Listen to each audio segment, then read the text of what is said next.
Senator Mushahidullah साहब जी मुस्लिम league नून से इनका ताल्लुक है, और जहांगीर तरीन साहब जी पीटीआई से, हम दोनों साहब मेरे साथ मौजूद है। इश्यूज पे बात कर ले। सीज फायर बड़ी मुश्किल से करवाया, मुझे ब्रेक लेनी पड़ी है आप दोनों से।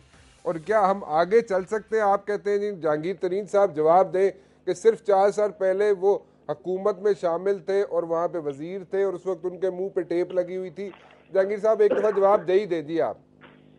देखें, जो हमारी हुकूमत में जो भी इश्यूज थे, हम हर वक्त अपनी मीटिंग में ये बात करते थे, अपना मौक़िफ़ हमने हमेशा पेश किया है। अब ये जरूरी नहीं है कि मैं मुशाहिदुल्लाह साहब को फोन करके बताऊं या किसी पीएमएल लीडर को कि मैंने क्या कहा और क्या ना कहा।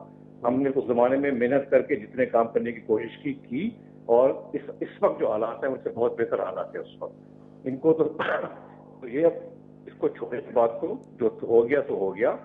आज हम बैठे हुए हैं 2012 में और इस मुल्क को दरपेश जो मसाइल हैं उसके हल के लिए हम लोग इस वक्त सियासत कर रहे हैं और कोशिश कर रहे हैं कि पॉलिसीज बनाए उनको आगे लेके आए।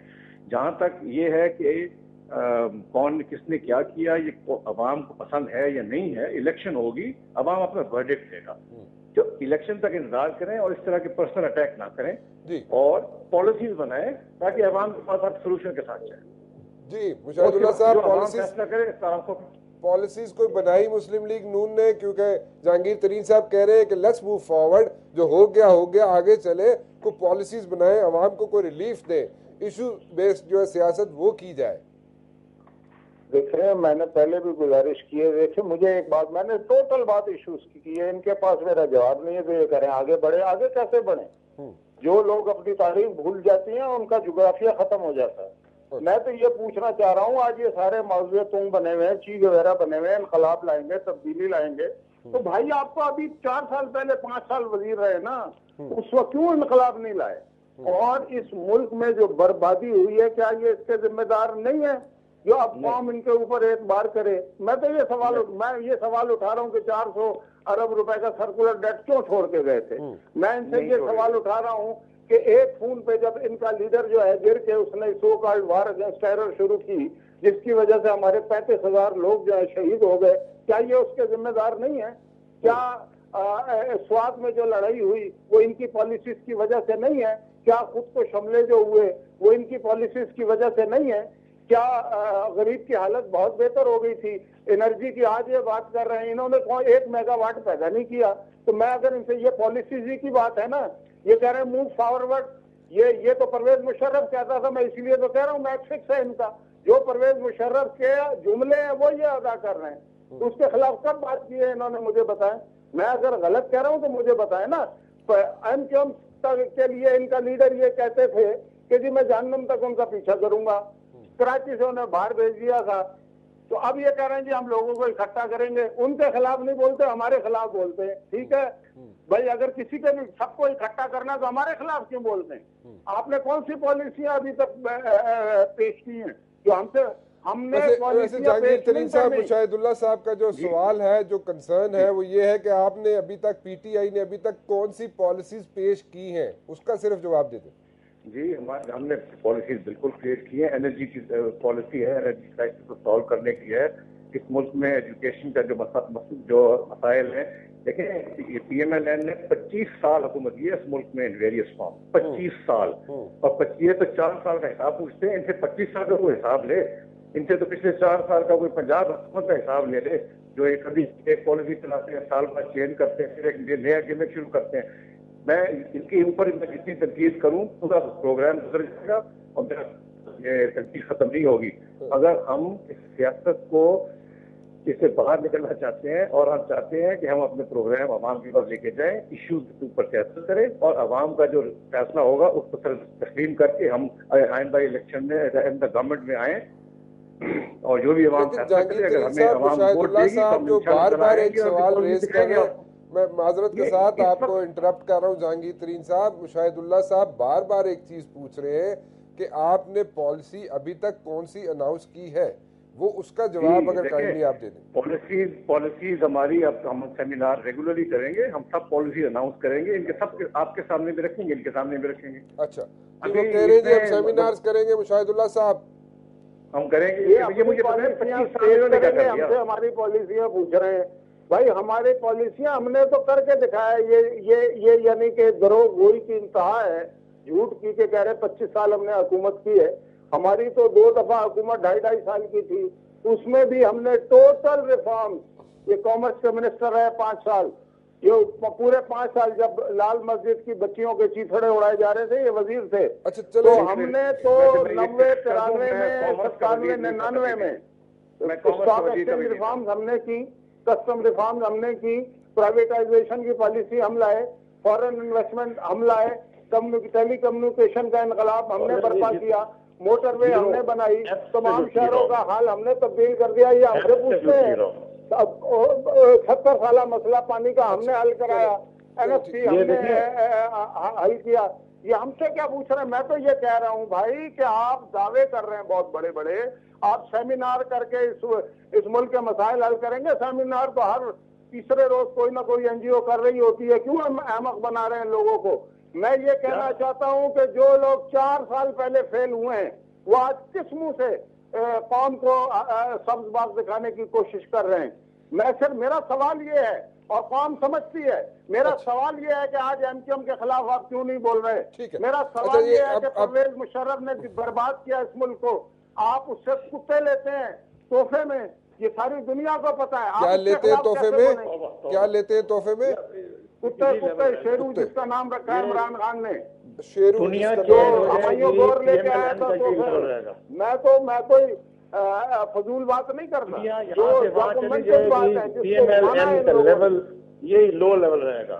क्या लेवल है आपका? क्या लेवल है भाई? आप मुझे लेवल बता रहे हैं? आपने हमें मारा है जहांगीर तरीन साहब, हम पे तशद्दुद हुआ, आप वजीर थे, हमें उल्टा लटका के मारा गया, आप वजीर से, आपके मुंह बंद था। आप क्या ये इंकलाब लाएंगे? लोगों को, हजारों लोगों को जेलों में डालेंगे, आप लोगों को अगवा करेंगे, ये इंकलाब आप लेके आएंगे? मैं ये कहना नहीं चाहता था, मगर आप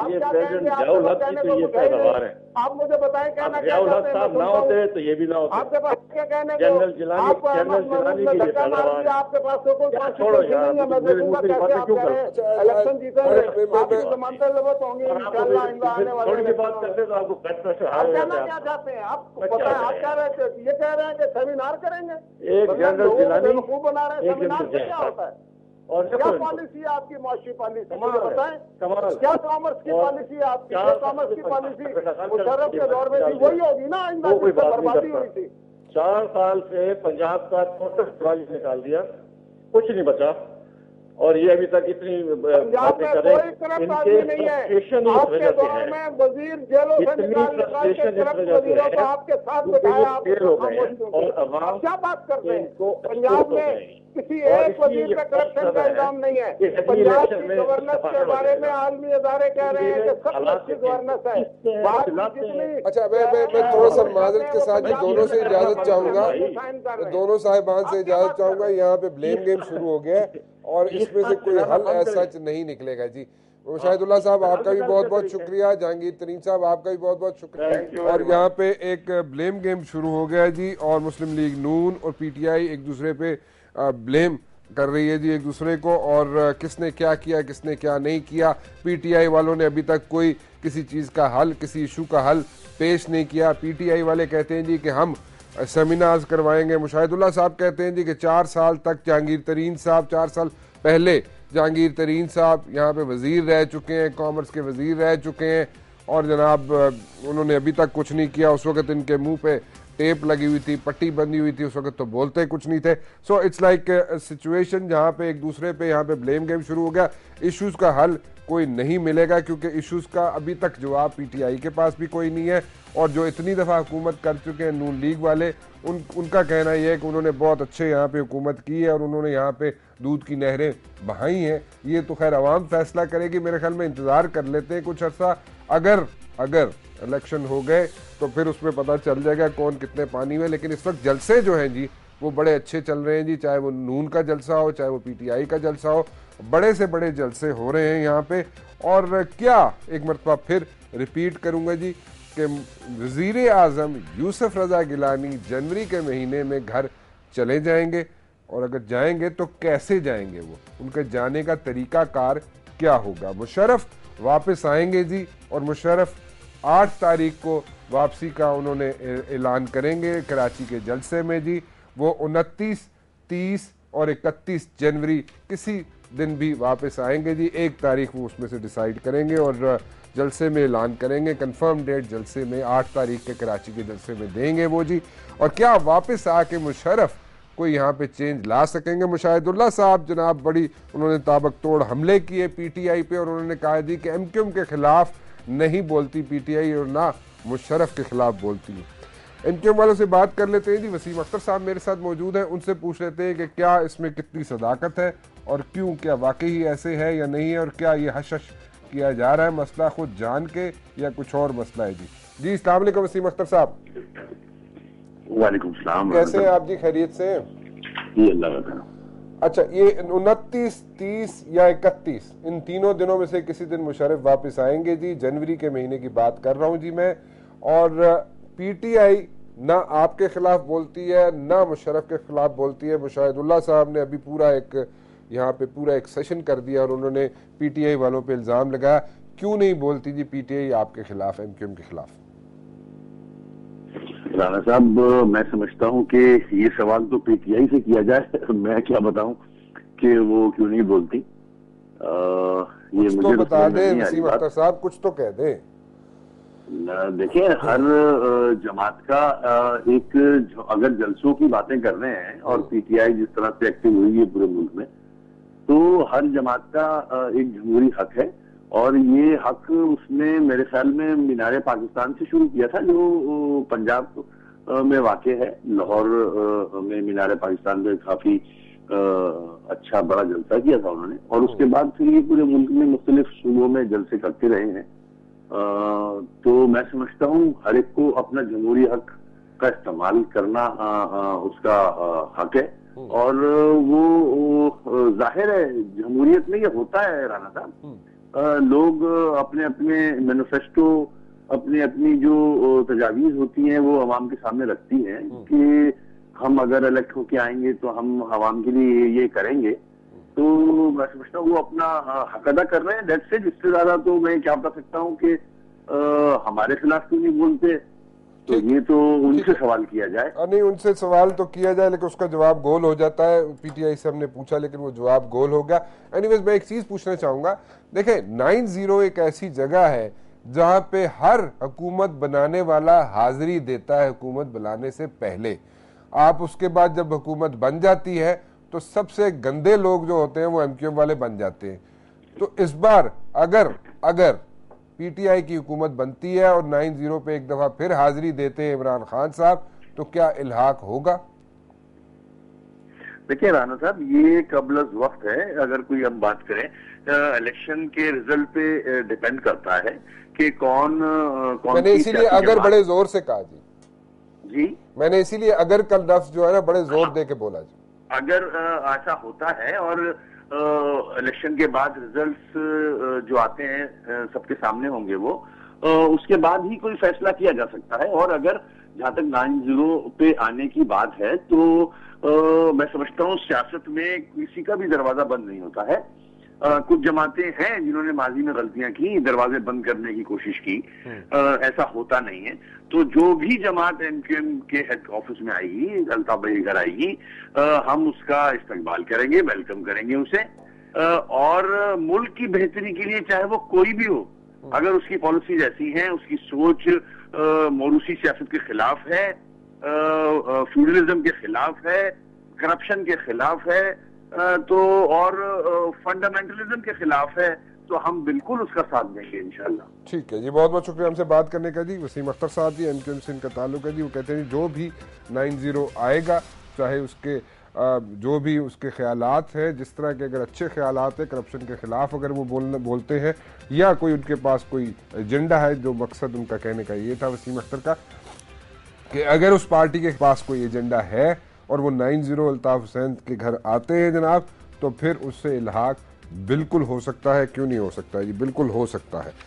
अब होता ये है जी कि जो भी हुकूमत हमने देखा है जी, हिस्ट्री है, इसमें कोई चीज़ ढकी छुपी नहीं है, ये तो ऑन रिकॉर्ड चीज़ें हैं कि जिसने भी हुकूमत बनानी होती है, जिसने भी, वो हुकूमत बनाने से पहले 90 ज़रूर हाज़िरी देता है और उसके बाद हुकूमत बनती है और MQM शामिल होती है साथ, तो फिर हुकूमत बनती है। समझ नहीं आई, क्योंकि जब हुकूमत बन जाती है चाहे जिसकी भी हुकूमत हो, तो उसके बाद MQM वाले सबसे बुरे तरीन लोग होते हैं। क्यों? ये एक सवालिया निशान है, ज़रूर बताइएगा। मुझे भी इसकी समझ आनी चाहिए और आपको भी समझ आनी चाहिए, और हम लोगों की इनपुट लेना चाहेंगे। और आपके पास ईमेल एड्रेस आता है जी, और आपके अगर अपने कमेंट्स दे दें हमें, या अगर किसी और तरीके से आप बताना चाहें तो ज़रूर बताइएगा, क्योंकि मैं इस पर हम सोचते रहते हैं, इस पर बात ज़रूर करते हैं, लेकिन इसका कोई हमें ऐसा जवाब नहीं मिलता जी। एक मरतबा फिर जी आपके साथ शेयर करता चलूँ जी कि मुशर्रफ वापस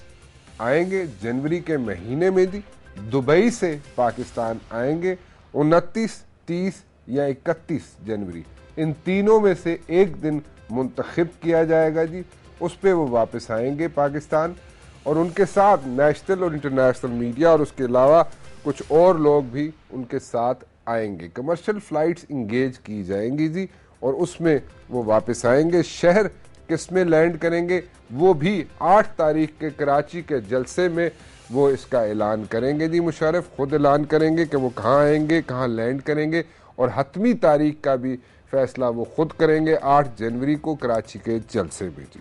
राना मुबशिर को इजाज़त दीजिए, और कल 8 बजे फिर हाजिर हूँगा, लेकिन ये ज़रूर सोचिएगा और ये ज़रूर इसका जवाब रखिएगा कि हो सकता है कि मैं आपकी लाइव कॉल्स लूँ, और क्या मुशर्रफ के आने से मुल्क में कोई सियासी हलचल मच सकती है, क्या मुशर्रफ कोई चेंज ला पाएंगे या नहीं जी। इसका जवाब मैं आपसे लूँगा जी अनकरीब। फ़िलहाल मुझे इजाज़त दीजिए, अल्लाह हाफ़िज़।